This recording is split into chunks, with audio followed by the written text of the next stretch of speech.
All right. Well, hello and welcome to the 6th class in the Library of Michigan's Digitization Basic Series for Metadata for Digital Collections. I'm Biz Gallo, Statewide Digitization Initiatives Coordinator, and my job is to help libraries and cultural heritage organizations throughout the state digitize their collections and make them available.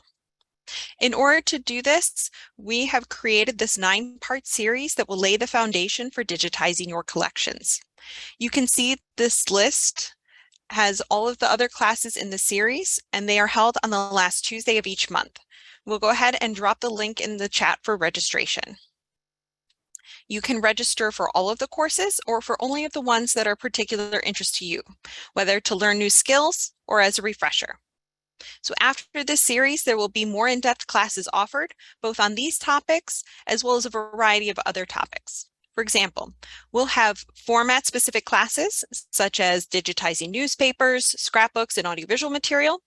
We'll have resource-centered classes, such as working with vendors, working with interns and volunteers, and building a community archives. And we'll have procedural classes, such as writing digitization grant applications and creating digital exhibits. As always, if there's anything you're particularly interested in, please let me know so I can develop programming around these topics. In addition to the Digitization Basics webinar series, we'll be developing niche academy modules for the material covered in this series so that you can hone your skills and earn badges in digitization. First, let's go over a bit of housekeeping. This webinar is being recorded, so you can access the content again later along with the slides. The recording should be available next week, allowing time for captioning. If you missed any of the previous classes, you can review the recordings by going to the Library of Michigan's webinar archive. There will be time for Q&A at the end, but feel free to drop your questions throughout in the chat, and we will address them either then or at the end, depending on the time. If you have any technical or audio issues, please reach out to Becky in the chat directly so that she can help resolve them. And last, there are many additional resources on digitization on the digitization page of the Library of Michigan's website. Today, we're going to be looking at what metadata is and why it's important for digital collections, types of metadata, metadata standards, and reparative description. As always, I'd like to start off with a little poll. So Becky, if you'd go ahead and launch the poll, that would be great. We'd like to know, are you responsible for creating or managing metadata in your collections? Okay. Have folks coming in? It looks about tied between those that are responsible for creating the metadata in your collections, those that aren't responsible, and those that don't know what metadata is. And I'm glad that you're here because you're in the right place. Whether you're responsible for creating and managing the metadata, or you just need to know enough about metadata to help your users, that's fine. We're going to get you off on the right topic. Okay, I'm going to go ahead and close out of this. All right, well, for the two of you who answered, what's metadata again? We're going to go over that right now.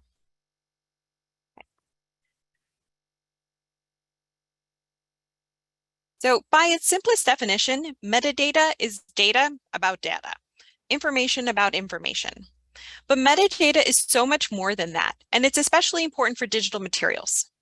Metadata is information about data that promotes its discovery, structures data objects, and supports the administration and preservation of the data over time.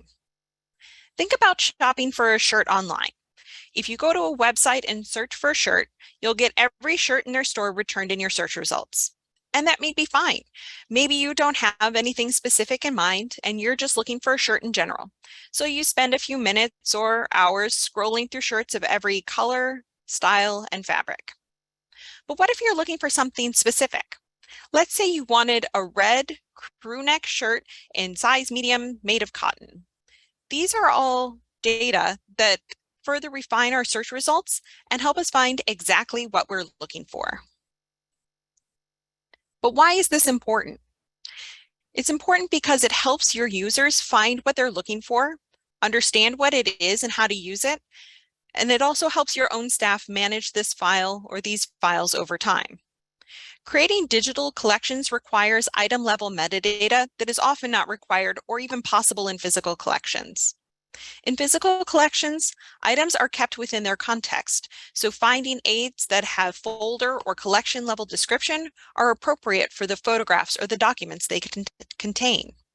As researchers search through boxes and folders, the records are kept together and organized based on the principle of original order. Search engines, on the other hand, rely on item-level metadata to identify records that match your query and return only those results, often out of context or relation to the rest of their collection. By providing item-level metadata, we're helping to ensure that the content and context of that item are kept intact. So how do we keep the metadata with the item? Metadata can either be embedded or external. Embedded metadata is information that is stored within the file itself. Digital files are often structured into different sections. We often think about the data content within the file as the file, but there is also a header section which contains information about the file. Within the header will be different information depending on the file type, and these parts are referred to as tags or chunks depending on the file format.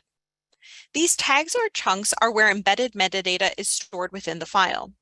They make the file self-describing, meaning that the file describes itself based on what's embedded within the file.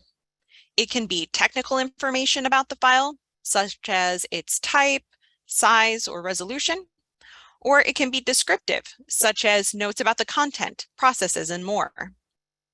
Much metadata is embedded automatically, such as GPS information in digital photography. Metadata can also be embedded as a separate step. External metadata is metadata that is not embedded within the file, meaning that it is stored separately. This type of metadata can take on a nearly infinite number of forms. It can be metadata stored in a database and not kept with the file at all. This could be your content management system or digital asset management system that may describe and link to the file, but is kept separate. Alternatively, it can be what is known as a sidecar file. Sidecar files are files that travel with the file. Think about a motorcycle with a sidecar. It travels with the motorcycle, it supports the motorcycle, but it doesn't go anywhere on its own. Sidecar files can be many formats, but you'll often find XML sidecar files or checksum sidecar files. There are benefits to both types of metadata, and you will likely have both in your digital collections. Think of an MP3. If you open a music file and look at the info or properties, you might find the artist's name, title of the song, or the duration. All of that information is embedded within the music file and travels with it wherever it goes. Embedded metadata allows you to contextualize a file even if it gets separated from its environment.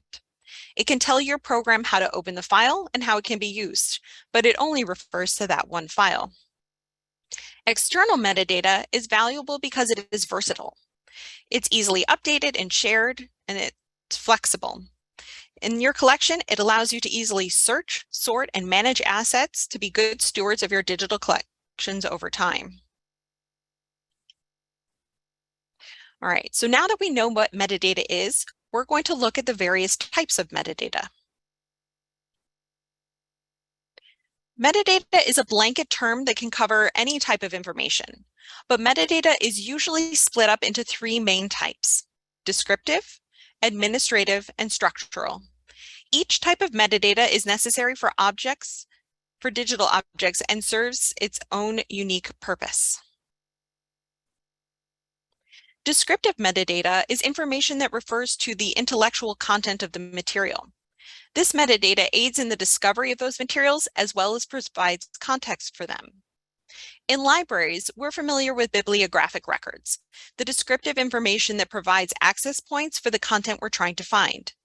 This data can be information like a title, a subject, a creator, or a date. This metadata is especially important for digital files.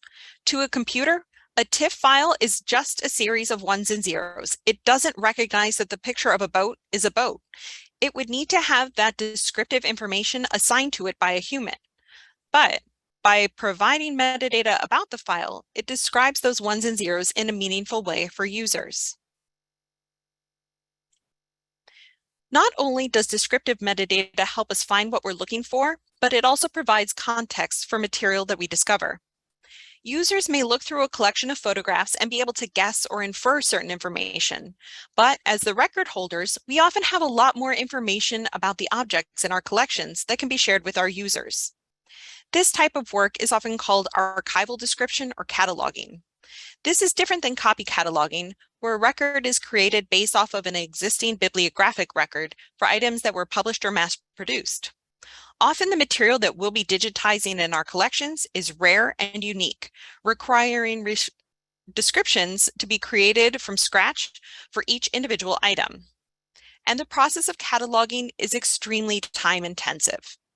In digitization projects, it's generally considered that you spend 1/3 of the time managing the project, 1/3 of the time actually digitizing, and 1/3 of the time creating metadata. The time taken to create quality metadata is essential to ensure access to your digital collections. So if we look at this picture with no context or information, what do we see? What can we guess about it? Why don't you drop some guesses in the chat, or even just what do you see? What could we describe this picture as? Can you think of a title or even a time period? Seated woman in the 1860s. Yeah, that seems dead on to me. Victorian era. Okay, yeah. Oh, well, okay. You got it. So, without much context or knowing who this is, you must have a very good eye. So this is Miss Clara Barton, who is, yes, this was taken in the 1960s by the War Department, and without context, she might just be a Victoria era woman, but this is Clara Barton. She was a pioneering nurse and founder of the American Red Cross. So there is some context that we can gain from looking at the picture ourselves, but without that knowledge, we wouldn't be able to know more about this image and then apply that to whatever our research is. So thank you, Bloom, with your very good eyes.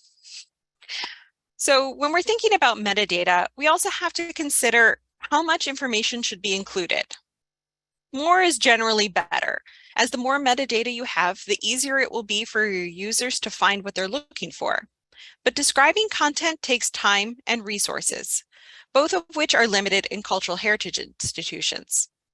At a certain point, you may also not be adding any value to the record by further description, as too much description can sometimes reduce the accuracy of search results.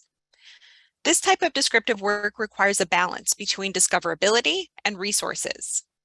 The more time you take describing a single item, the less time you have to work with other items in your collection.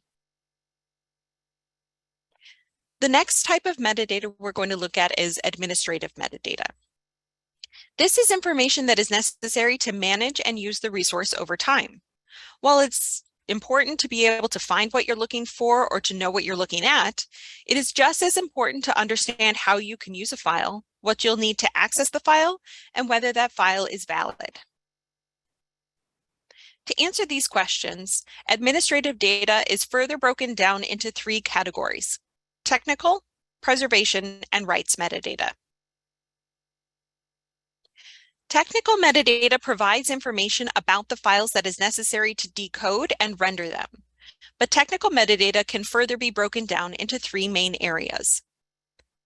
First, we have file characteristics metadata. And this is information about the digital file itself. This could be its bit depth, its pixel dimensions, file size, creation date, or more. Much of this information is generated and embedded within the file automatically at its creation. Next is source metadata, which is information about the original source material. This could be the dimensions of the original photograph, the tape stock of an analog reel and its playback speed, or the original file type if this was transcoded from a digital object. Last is the process metadata, which is metadata about the process of digitization or migration. This metadata would include information about the hardware or software used to transfer the media. Preservation metadata is metadata that supports the long-term management and future digital preservation activities of the file. Types of preservation metadata could be a preservation event record or a checksum. You'll recall that a checksum is an alphanumeric hash that is unique to every file. If a single bit changes within the file, the checksum will be vastly different. You can create and store checksums to aid your digital preservation processes and manage your files over time. The last type of administrative metadata we'll cover is rights metadata. Rights metadata, sometimes called rights and use metadata, details the intellectual property rights of the content. This could be its copyright status, any Creative Commons licenses, or contact information for the rights holder. In a digital world, this is especially important as digital objects may be removed from their context or even their repositories, making the intellectual property rights associated with it important to include. The last metadata type we're going to look at today is structural metadata. Structural metadata is information about the relationship between parts of the file or how the file relates to the other files if it's a compound object. This could be pages in a book, could be a table of contents, or parts of an oral history. Digital files are often not single items, but rather part of a larger group of digital material.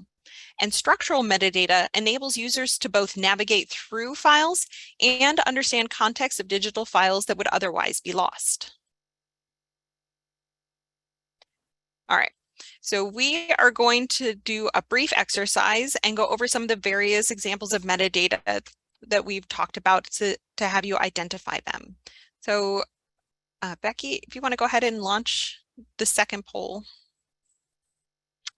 All right, so this first, I'm not sure if this shows up for you all as all of them or only one, but the first one we have is title.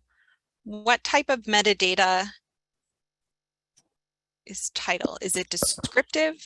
Is it technical, preservation, rights, or structural? Okay, looks like people are going through. Yep, we also have a couple other types of metadata. There's copyright status. There is file size. There is a place in the hierarchy and a checksum. Okay. Well, it looks like folks did a pretty good job. Yep. So the title would be an example of descriptive metadata. Copyright status would be an example of rights metadata. Yep. File size would be an example of technical metadata.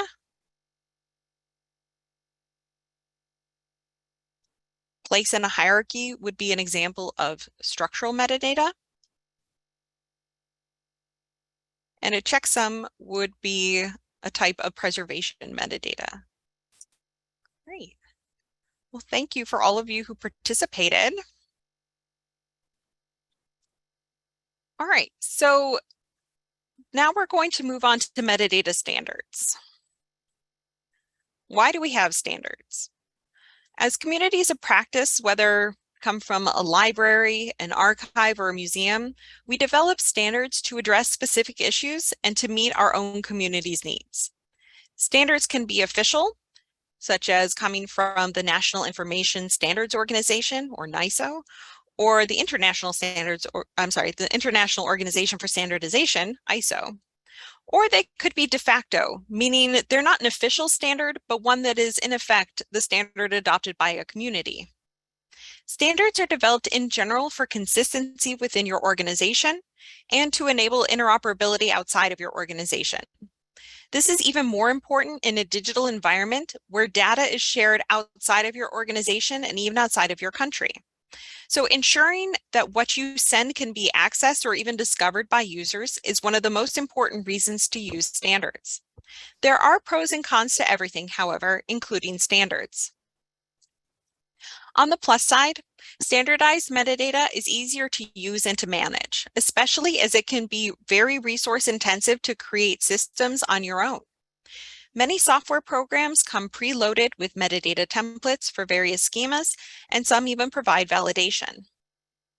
Next, using standard supports consistency within your organization and how it handles metadata. Think about how workflows and processes differ from person to person. Without standardization, users trying to access your material would have a hard time finding what they were looking for, depending on who created the record and how. And most importantly, standards enable interoperability outside of your organization. You can create whatever system you want to use in your own organization. But if you want to share that information with outside partners, which I think is one of the key reasons for creating digital collections in the first place, you'll need to ensure that it's in a format that they can access. There can be some drawbacks to using metadata standards, however. First, they can be difficult or inconvenient to use. Consider when you were first learning about MARC records or Library of Congress subject headings. These are not simple systems to master. Next, standards can also be limiting. Not every standard will suit all of your needs, so you may need to use and manage multiple standards. And last, established standards can be slow to change, which can have a negative impact on the work being done. For example, Library of Congress subject heading terms aliens and illegal aliens were changed last year to non-citizens and illegal immigration. But the process of making this change took over 5 years. However, in general, the benefits of using standards outweigh the drawbacks, and you'll likely use some or many metadata standards in your work of creating digital collections. Just as there are many types of metadata for the different types of information, there are different standards around data description, its structure, and how it is exchanged. There are 4 types of metadata standards that apply to various aspects of metadata: structure, content, value, and format. Structure standards are the sets of elements that have been defined for a particular purpose.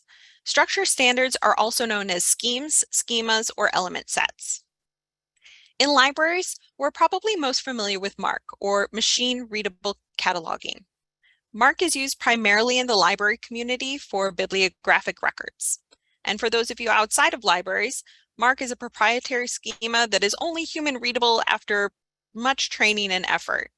You can see from the example MARC record on the right the numerical tags that represent a different facet of this bibliographic record.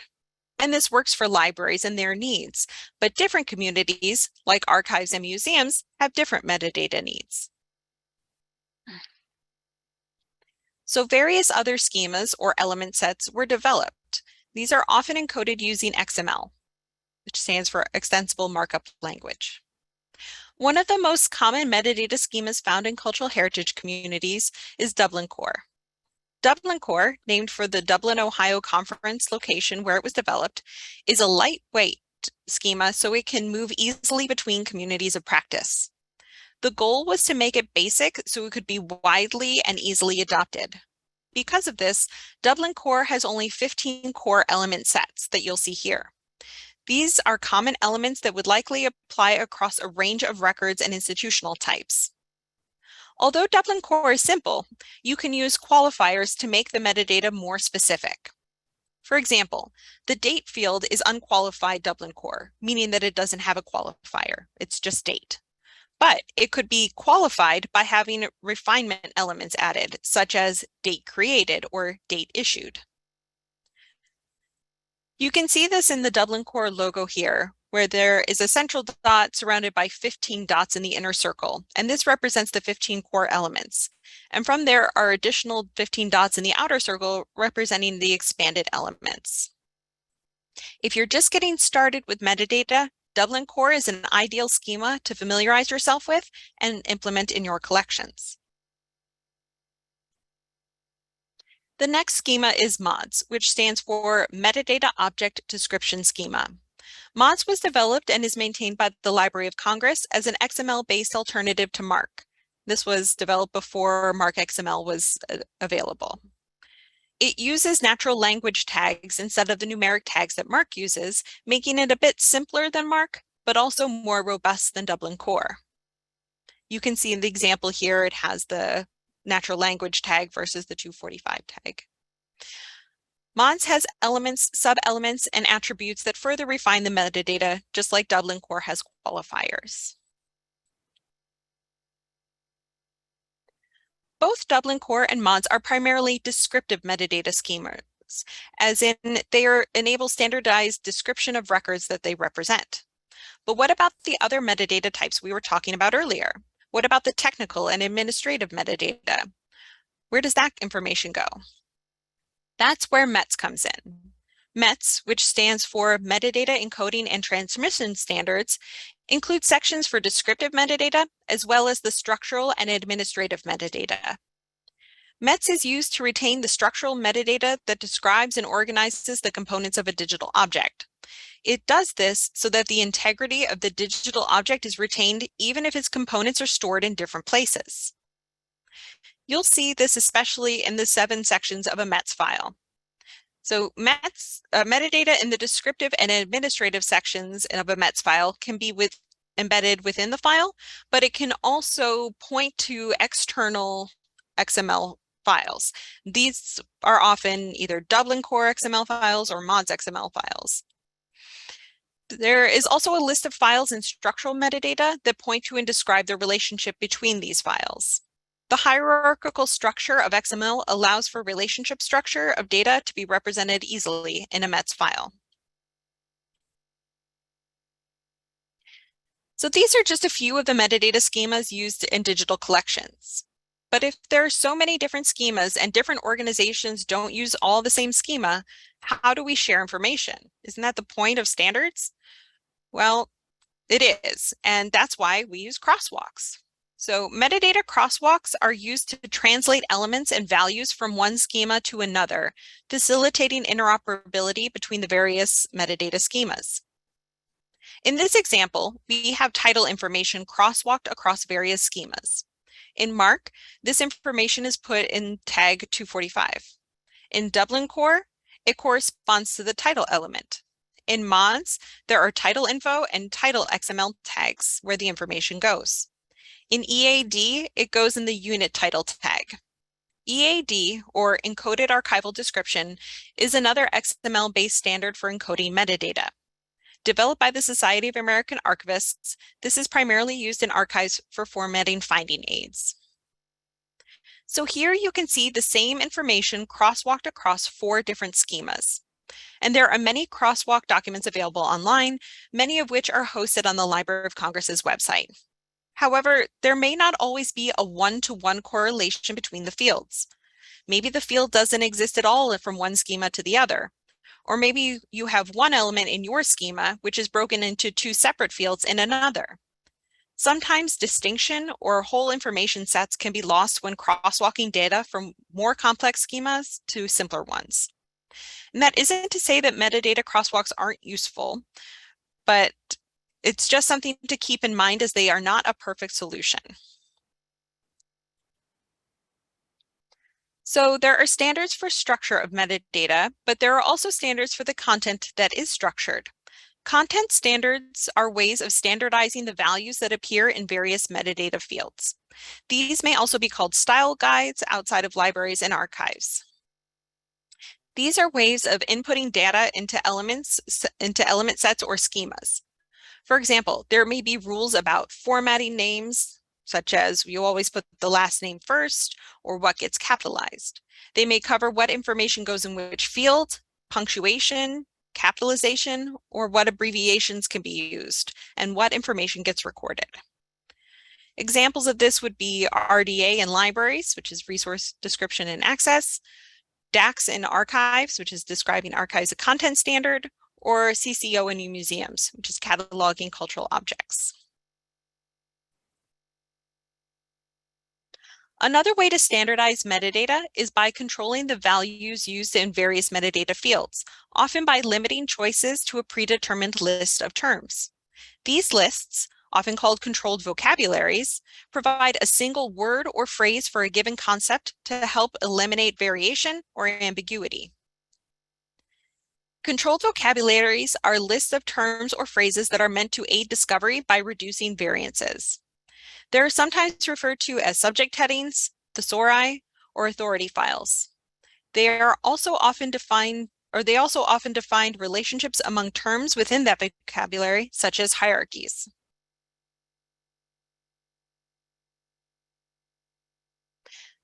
There can be internal and external controlled vocabularies in use at your organization.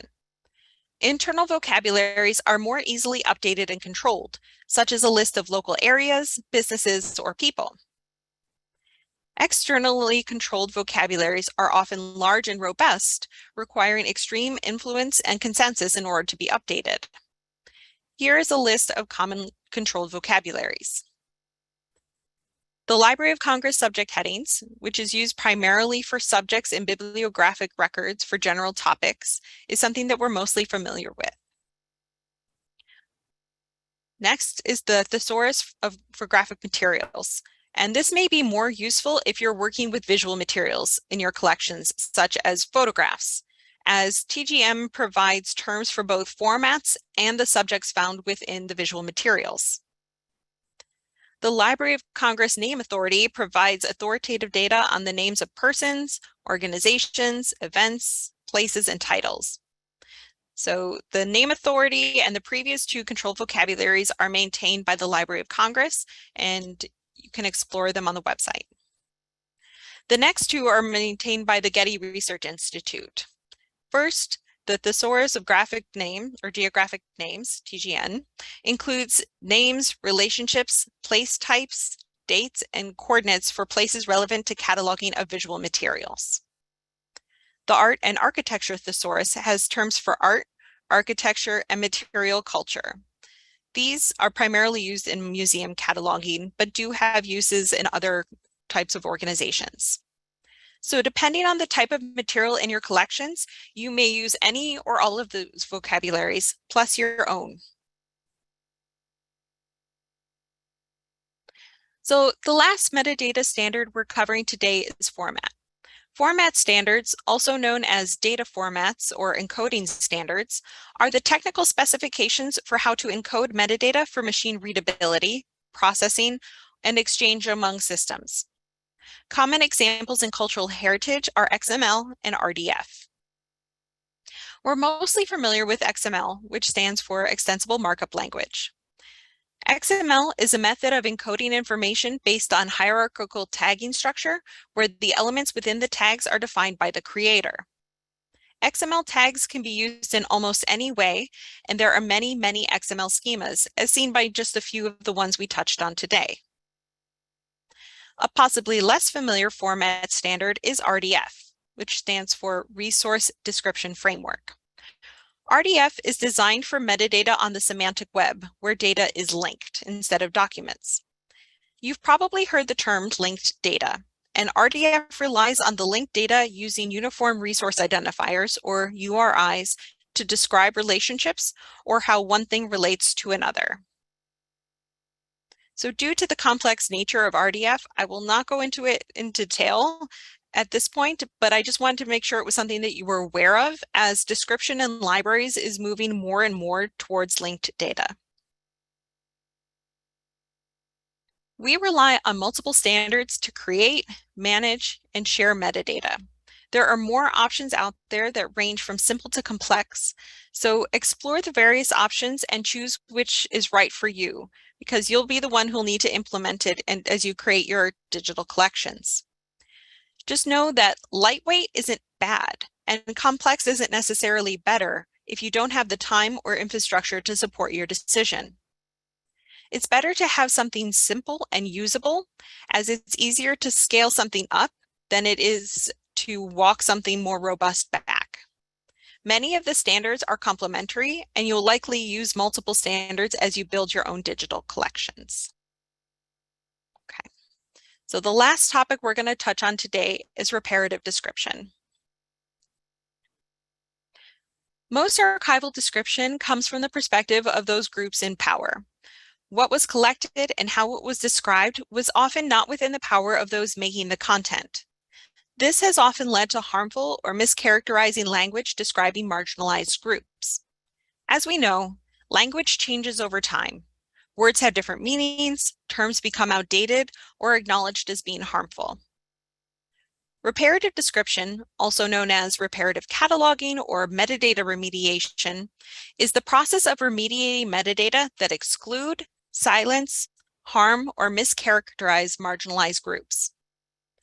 If your collections contain records by or about marginalized groups, this is an opportune time to consider whether there's a need for reparative description in your metadata. Whether you're in the process of creating new metadata or you're reviewing existing metadata for collections that will now be digitized, think carefully about the language you use to describe these groups. But how do we do this? How do we chart a path forward with this important work? If you know that there may be metadata or content in your collections that are harmful or mischaracterizing towards marginalized groups, but you don't yet have the resources or ability to make remediations, consider having a statement on harmful language included in your digital collections. This will help prepare users for language or images that they will encounter, which can be triggering. This may be necessary anyway, as reparative description only addresses the description of records, not the records themselves, which may contain outdated, biased, offensive, or possibly violent views and opinions. If you're looking to create your own statement on harmful language, you could explore this aggregated list of statements from libraries and archives on harmful or offensive language in description and bias in cataloging. If you're interested in reparative description, take the opportunity to consult with the communities represented in your collections. Recently, library staff at Central Michigan University undertook a reparative cataloging project to change their descriptions and subject headings that previously used the term Indian to Indigenous people. Knowing that certain language is inappropriate doesn't necessarily mean that we know what the appropriate language is, nor are we usually the ones to make that determination. There is a great resource available. It's called Protocols for Native American Archival Materials, also known as PNAM. This resource seeks to guide libraries and archives in engaging in culturally responsive care of Native American archival materials and in providing culturally appropriate service to communities. The protocols cover more than just describing material, but it highlights the importance of consultation with and concurrence of tribal communities in decisions and policies. And this notion of reciprocal education and training can be applied to collections about other marginalized groups as well. That is why the CMU staff undertook this project in consultation with the Ziba Wing Center for Anishinaabe Culture and Lifeways. Often the person doing the description is not a member of the community being represented, so it's important to consult those communities in the conversation. I should also note that this time is also something that should be compensated for, just like any other consultation.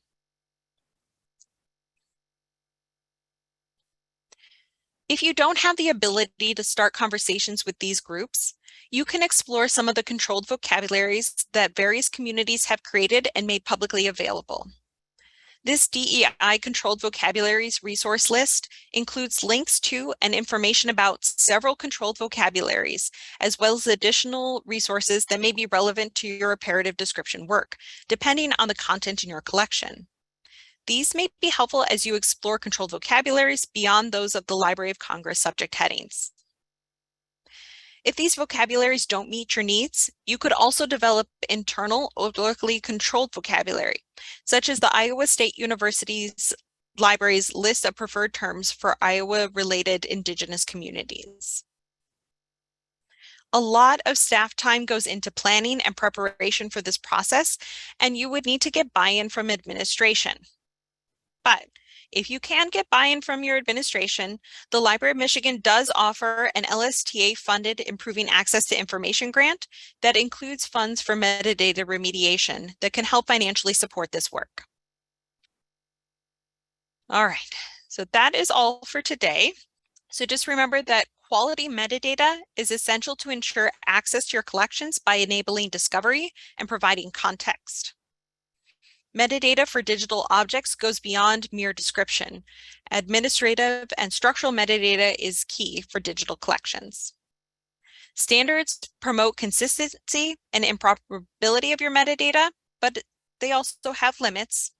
And finally, consider or reconsider the language used in your descriptive metadata. All right, what questions do you have for me? You can either unmute yourself or drop questions in the chat. Yep. This is a question kind of asking an opinion. Sure. Years ago, the illustrious OCLC gang were trying to pursue persistent URLs, PURLs.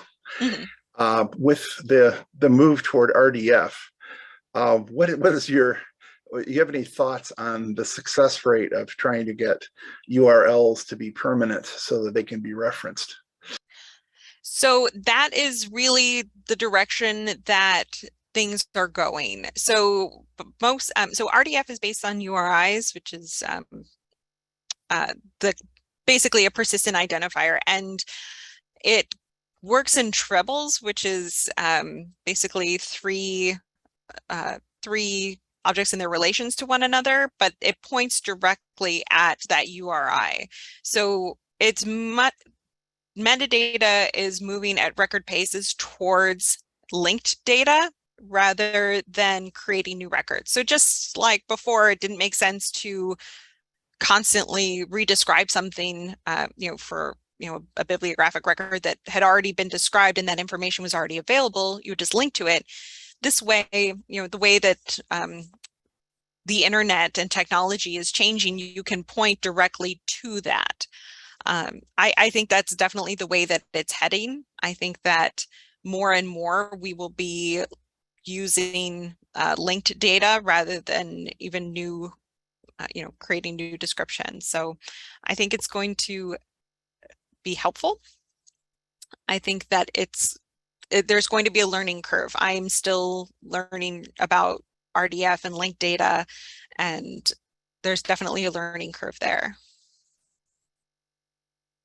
Okay, Natso asks, when digitizing non-Latin text, what are recommendations for metadata schemas? Non-Latin texts. I don't actually have a recommendation for that. That's definitely something that I can look into. Does anyone else have any suggestions for Natso? Maybe what you're working with in your collections might be something that's helpful to them. Okay. Well, if people have questions, they can always answer, reach out to me afterwards. Oh, as in without having Latin letters, Cyrillic, East Asian letters. Okay. So in terms of that, most of these schemas are based on Latin, I guess you could say, text. And unfortunately, I don't have any recommendations for that. I know it is problematic, especially with Spanish language material, because changing letters or removing, until they can change the meaning of the word. And that is something that as a community, there is a focus on exploring more, because we should be representing language as it is and not, an Americanized or English or, Anglo-Saxon version of that. So that's definitely something that is being looked into, when we talk about, quote, illegal characters in file names. There's kind of a disconnect because there are characters that might be part of a name or an alphabet, but they have different meanings to humans that they do to computers. And so when a computer reads that, it is basically telling the computer program to do something. So it interrupts the metadata that's embedded within something or that's within an XML file. This is something that I can point some resources to. So I will follow up with you about that.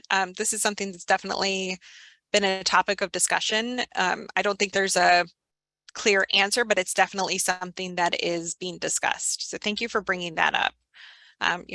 We're thinking about how to work this. Okay, great. So for those of you who have stuck with the class for the past 6 classes, next month we are actually getting into digitization itself. There's been a lot of lead up to preparing to digitize and planning. But next month, we're going to be actually looking at the process of digital capture and quality control. So please join us next month for that. And I would just like to say thank you to the Institute of Museum and Library Services for making this project possible. And please feel free to take the survey that Becky will drop in. This will help us improve our programming and services, and I appreciate your feedback. And if you have other questions, please don't hesitate to reach out to me. I'm happy to talk to you about specific questions or your digitization project. So thank you all, and I look forward to seeing you next month.